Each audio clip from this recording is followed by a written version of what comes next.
Hello दोस्तों, आपका हमारे channel BK study let's crack EP board में स्वागत है।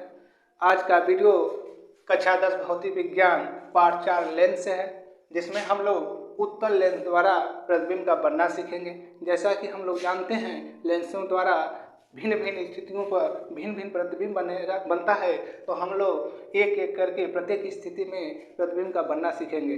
अगर हम पहले स्थिति की बात करें तो पहला स्थिति होता है हम लोगों का जब वस्तु अनंत पर स्थित हो। अनंत पर स्थित हो। हम उत्तल लेंस की बात कर रहे हैं तो हम लोग उत्तल लेंस का निर्माण करेंगे, जिसके किनारों पर पतला तथा बीच में मोटा होता है। ये एक समतल पृष्ठ से घिरा होता है। इस लेंस का जो वक्रता केंद्र होते हैं, अगर उसे हम एक काल्पनिक रेखा द्वारा मिला दें तो ये हमारा मुख्य अक्ष का काम करेगा। और उत्तल लेंस में लेंस के पीछे जो हमारा बिंदु होती है उसे हम लोग F1 तथा सामने वाले बिंदु को हम लोग F2 कहते हैं।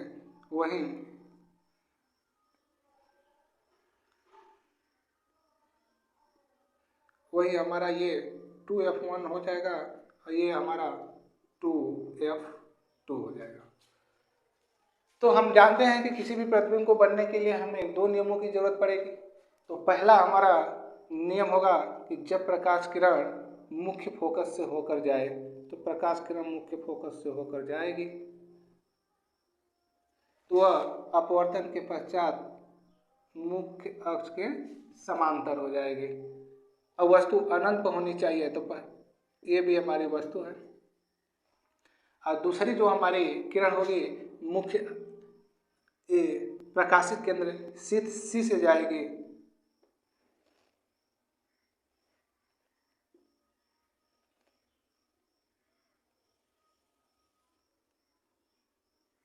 जो सीधी निकल जाएगी, जो ए डैश पर काटेगा, ऊपर इसे हम एक रेखा से मिला देंगे जो बी डैश, ये हमारा प्रतिबिंब बी डैश ए डैश बन के निकल के आएगा। तो हम ये प्रतिबिंब बनाने के बाद हम लोग तीन चीज़ें लिखेंगे। पहला चीज रहेगा हमारा प्रकृति,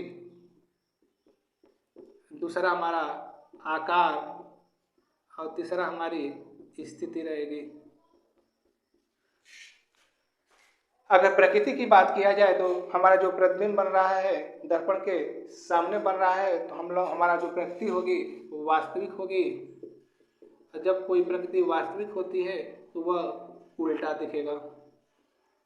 अगर आकार की बात करें तो अनंत पर हमारी वस्तु बहुत बड़ी होती है। जैसे हम लोग चांद तारों को देखते हैं तो बहुत बड़ा है लेकिन हमें छोटा दिखाई देता है। तो आकार की बात करें तो जो हमारी प्रतिबिंब होगी वह वस्तु से बहुत छोटी होगी। प्रतिबिंब वस्तु से बहुत छोटी होगी। अगर स्थिति की बात किया जाए तो जो हमारा प्रतिबिंब है F2 के तल पर बन रहा है, तो हम लोग लिख सकते हैं प्रतिबिंब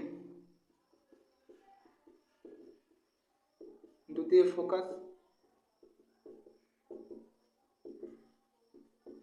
F2 के तल पर बनेगा। ये हमारी पहली स्थिति के लिए तीन प्रकार की स्थितियां हुई। अब हम लोग दूसरी स्थिति की बात करेंगे। तो दूसरी स्थिति हमारी होती है जब वस्तु अनंत व 2F1 के बीच स्थित, जब वस्तु अनंत और 2F1 के बीच स्थित हो, हमारी ये दूसरी स्थिति है। तो हम लोग उत्तल लेंस पर प्रतिबिंब का बना रहे हैं। तो हमारा उत्तल लेंस हो जाएगा, जो किनारों को पतला तथा बीच में मोटला होगा और एक समतल से घिरा होगा। इस लेंस का जो केंद्र होगा उसे एक काल्पनिक रेखा से हम लोग मिला देंगे और समतल दर्पण को जहाँ काटे उसे हम प्रकाशित केंद्र कहेंगे। और लेंस के पीछे हमारा F1, लेंस के सामने हमारा F2 और इसके पीछे हमारा जो होगा 2F1 और इसके बाद जो होगा हमारा 2F2। अगर स्थिति की बात करें तो स्थिति कह रही है जब वस्तु अनंत और 2F1 के बीच स्थित हो, तो अनंत ये हुआ 2F1 यानी हमारी जो प्रतिबिंब वस्तु होगी यहाँ पर स्थित होगी A B। जैसा कि हम लोग जानते हैं किसी भी प्रतिबिंब को बनने के लिए दो नियमों की जरूरत पड़ेगी। इसमें पहला नियम रहेगा जब प्रकाश किरण मुख्य अक्ष के समांतर चले तो वह मुख्य द्वितीय फोकस से होकर निकल जाएगी, और दूसरा जब प्रकाश केंद्र से जाएगी हमारी किरण तो वह बिना विचलित लेंस से बिना अपवर्तन के विचलित हुए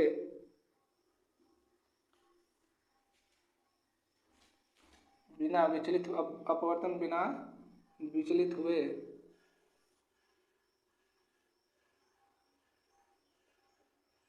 A डैश पर काटेगी। इसे हम लोग ऊपर से मिला देंगे जो हमारा B डैश हुआ। इस चित्र के लिए भी हम लोग तीन चीजें लिखेंगे। पहला हमारा रहेगा प्रकृति, दूसरा हमारा रहेगा आकार और तीसरा हमारा रहेगा स्थिति। अगर प्रकृति की बात करें तो हमारी जो प्रतिबिंब बन रही है लेंस के सामने आने हमारी प्रकृति जो होगी वो वास्तविक होगी, वह उल्टा दिखेगा। अगर आकार की बात करें तो जो हमारा वस्तु है उससे हमारी जो प्रतिबिंब होगी छोटी होगी, तो आप लिखेंगे प्रतिबिंब वस्तु से छोटा होगा, छोटा होगा। और तीसरे में हम लोग स्थिति की बात करें तो हमारी जो प्रतिबिंब की स्थिति है F2 और 2F2 के बीच में है, तो हम लिखेंगे प्रतिबिंब F2 व 2F2 के बीच होगा, स्थित होगा या होगा। ये हमारी दो स्थितियां हुई। अब हम लोग तीसरी स्थिति की चर्चा करेंगे। तो तीसरी स्थिति हमारी होती है कि जब वस्तु 2F1 पर स्थित हो।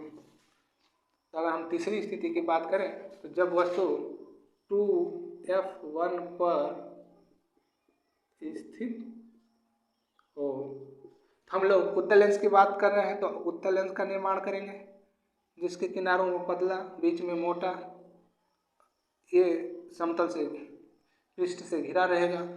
इन लेंसों का जो वक्रता केंद्र है उसको हम लोग एक काल्पनिक रेखा से मिला देंगे जिसे हम लोग मुख्य अक्ष कहेंगे, और जिस समतल पर जहाँ काटे उसे हम प्रकाशित केंद्र, और लेंस के पीछे हमारा F1 हो गया और लेंस के आगे हमारा F2 हो गया। वहीं F1 के पीछे 2F1 और F2 के सामने 2F2। कह रहा है कि जब वस्तु 2F1 पर स्थित हो, अनान्य हमारे वस्तु 2F1 पर AB स्थित होगा। जैसा कि हम लोग जानते हैं कि हर प्रतिबिंब को बनने के लिए दो नियमों की जरूरत पड़ेगी। पहला नियम हमारा रहेगा मुख्य अक्ष के समांतर चले तो लेंस अपवर्तन के पश्चात वह F2 से गुजर जाएगी। अगर दूसरा हमारा रहे जब प्रकाशित केंद्र से कोई किरण चलेगी तो वह बिना अपवर्तन के पश्चात बिना विचलित हुए वह सीधी निकल जाएगी। ये हमारा A डैश पर और ऊपर से मिलाएंगे तो ये हमारा B डैश पर हो जाएगा। इस चित्र के लिए भी हम लोग तीन चीजें लिखेंगे। पहला रहेगा हमारा प्रकृति, दूसरी हमारा रहेगा आकार और तीसरी हमारी रहेगी स्थिति। अगर प्रकृति की बात करें तो लेंस के सामने बन रहा है तो हमारी जो प्रकृति होगी वास्तविक होगी। जब वास्तविक होगी तो वह उल्टा दिखेगा। अगर आकार की बात करें तो हमारे जो प्रतिबिंब का आकार होगा बराबर होगा। जैसे ये बराबर है तो आकार की बात करें तो प्रतिबिंब वस्तु के बराबर होगा। अगर स्थिति की बात करें तो हमारी जो प्रतिबिंब होगी 2F2 पर होगी, तो लिखेंगे प्रतिबिंब 2F2 के तल पर स्थित होगी, स्थित होगी। ये हमारी 3 स्थितियां हुई। अब हम चौथी स्थिति की बात करेंगे। तो चौथी स्थिति हमारी होती है जब वस्तु 2F1 और F1 के बीच स्थित हो। तो चौथी हमारी स्थिति होगी जब वस्तु 2F1 व F1 के बीच स्थित हो, के बीच स्थित हो।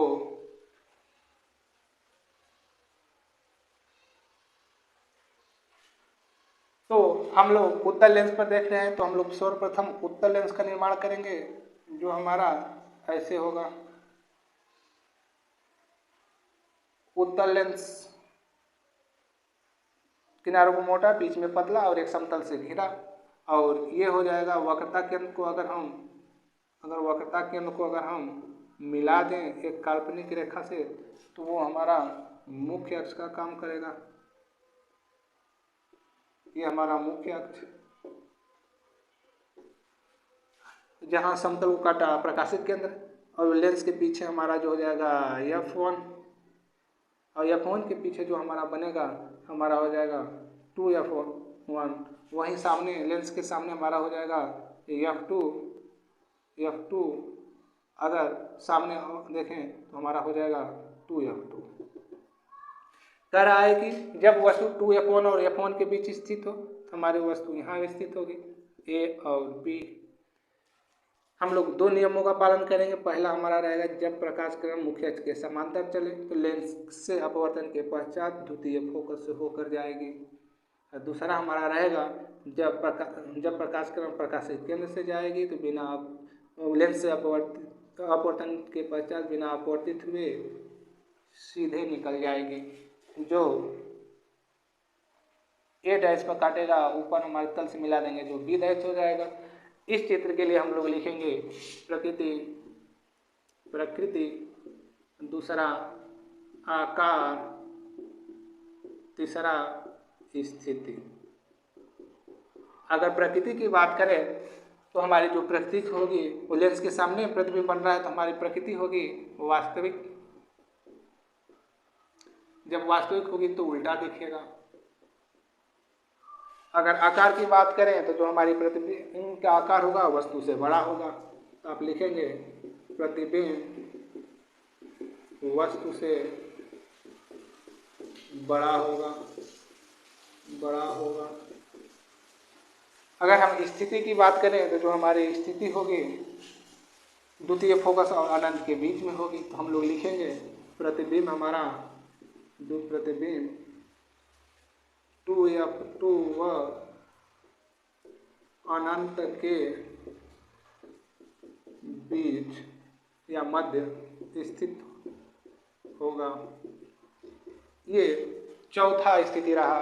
अब हम लोग पांचवी स्थिति की बात करेंगे। तो पांचवा स्थिति हम लोगों का होगा कि जब वस्तु F1 पर स्थित हो, जब वस्तु F1 पर स्थित हो। पांचवी स्थिति की बात करेंगे जब वस्तु हमारा F1 पर स्थित हो। तो हम लोग उत्तल लेंस पर काम कर रहे हैं, तो उत्तल लेंस बनाएंगे जो किनारों को पतला और बीच में मोटा होगा और ये एक समतल पृष्ठ से घिरा हुआ होगा। इस लेंस के वक्रता केंद्र को अगर हम मिला दें काल्पनिक रेखा, सीधी काल्पनिक रेखा से, तो ये हमारा हो जाएगा मुख्य अक्ष। ये हमारा हो जाएगा मुख्य अक्ष। और समतल को जहाँ काटा C, और लेंस के पीछे हमारा F1, लेंस के सामने हमारा F2, F2 के सामने हमारा हो जाएगा 2F2 और F1 के पीछे हमारा हो जाएगा 2F1। कह रहा है कि जब वस्तु F1 पर स्थित हो हमारी वस्तु F1 पर स्थित हो जाएगी AB। तो हम पहली किरण मुख्य अक्ष के समांतर ले जाएंगे और लेंस के अपवर्तन के पश्चात वह F2 से जाएगी। अब दूसरी किरण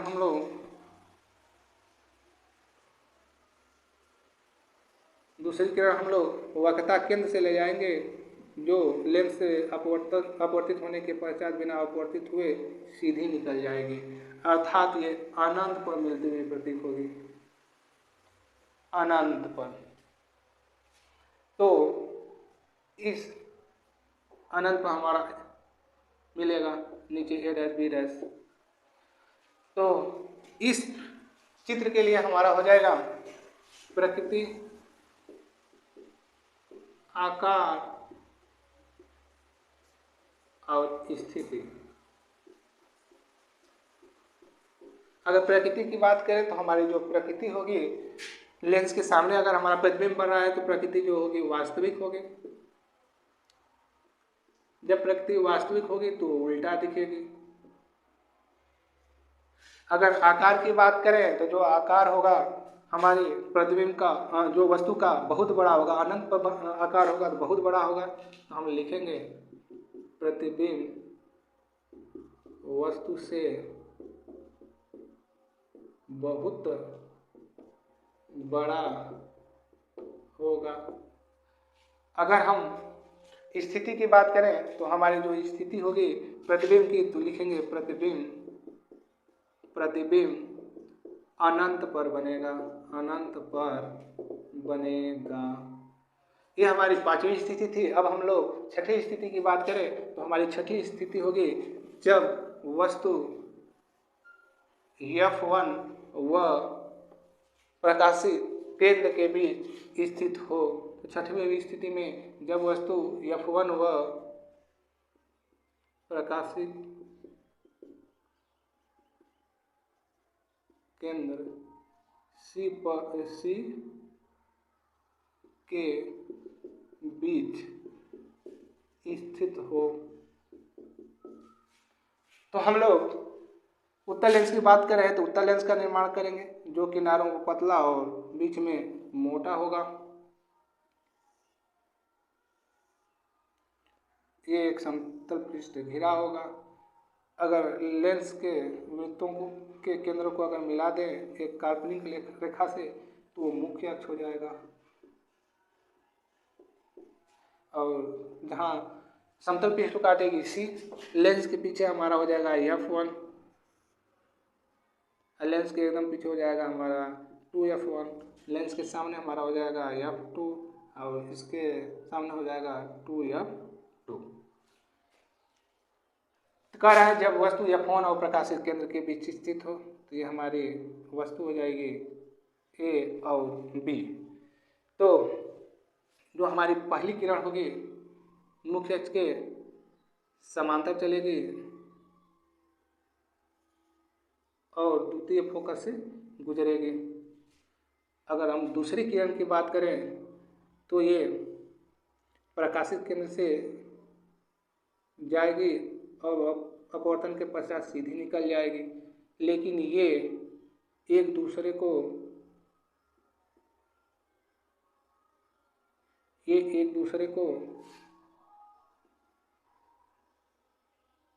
पीछे किसी बिंदु पर काटते हुए मिलेंगे।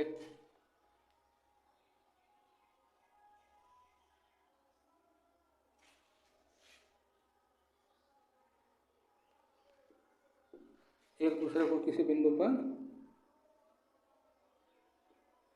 काटते हुए मिलेंगे, तो ये हमारा A डैश ऊपर हो जाएगा और नीचे मिलाया तो हमारा ये B डैश, यानी हमारी जो प्रतिबिंब बनेगी A डैश और B डैश बनेगी। अब हम इसके लिए भी तीन चीज़ें लिखेंगे। पहला हमारा रहेगा प्रकृति, दूसरा हमारा रहेगा आकार, तीसरी हमारी रहेगी स्थिति। अगर प्रकृति की बात किया जाए तो हमारा जो प्रतिबिंब है लेंस के पीछे बन रहा है, यानी आभासी बन रहा है। तो जब प्रतिबिंब आभासी बनेगी तो वह सीधा दिखेगा, तो आभासी वह सीधा होगा। अगर आकार की बात करें तो जो हमारा वस्तु का आकार होगा उससे प्रतिबिंब बड़ी होगी, तो हम लोग लिखेंगे प्रतिबिंब वस्तु से बड़ा होगा। अगर हम स्थिति की बात करें तो जो हमारी प्रतिबिंब होगी मुख्य फोकस के पीछे बनेगी, तो हम लोग लिखेंगे प्रतिबिंब लेंस के पीछे बनेगी। ये हमारी उत्तल लेन द्वारा प्रतिबिंब बनने की 6 स्थितियाँ थी, जिसे हम लोग बारी बारी से जाने। अगर आप लोगों को ये वीडियो अच्छा लगा हो तो इस वीडियो को लाइक सब्सक्राइब करना ना भूलिएगा और कमेंट बॉक्स में ज़रूर लिखिएगा कि ये वीडियो आप लोगों को कैसा लगा। थैंक यू, धन्यवाद, जय हिंद।